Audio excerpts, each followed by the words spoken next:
एक समय की बात है, एक समृद्ध और शांतिप्रिय राज्य था, जिसका नाम था राजगढ़। यहाँ के राजा राजवीर अपनी न्यायप्रियता और साहस के लिए प्रसिद्ध थे। लेकिन एक दिन, एक दुष्ट तांत्रिक, जिसका नाम काला तंत्र था, राज्य में आया। उसने अपनी जादुई शक्तियों से सभी को आतंकित कर दिया।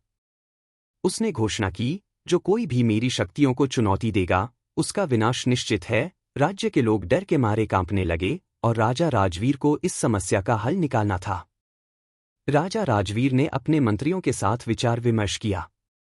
एक मंत्री ने कहा, राजा, हमें तांत्रिक को चुनौती देनी चाहिए। लेकिन राजा ने कहा, हमें पहले उसकी शक्तियों को समझना होगा। उन्होंने राज्य के विद्वानों को बुलाया, जो तंत्र मंत्र के बारे में जानते थे।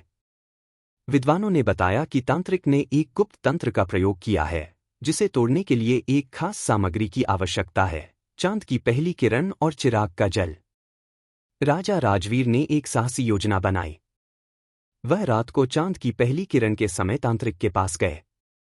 तांत्रिक ने उन्हें देखकर हंसते हुए कहा, क्या तुमने अपने विनाश का निर्णय कर लिया है? लेकिन राजा ने साहस दिखाते हुए कहा, मैं तुम्हारे जादू को चुनौती देता हूं। राजा ने अपनी तैयारी के अनुसार चांद की किरणों और चिराग के जल का उपयोग करके तंत्र का तोड़ने का प्रयास किया।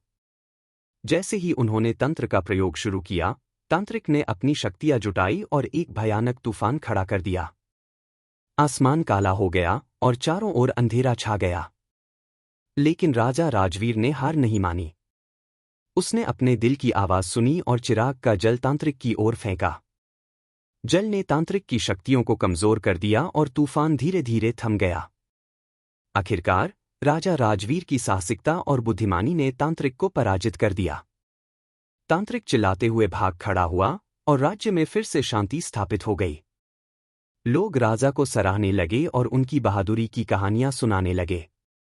राजा ने कहा, सच्चा साहस कभी भी हार नहीं मानता। इस घटना के बाद राजा राजवीर ने अपने राज्य को हमेशा के लिए तंत्र मंत्र से सुरक्षित रखा और लोगों के दिलों में एक नया विश्वास जगाया।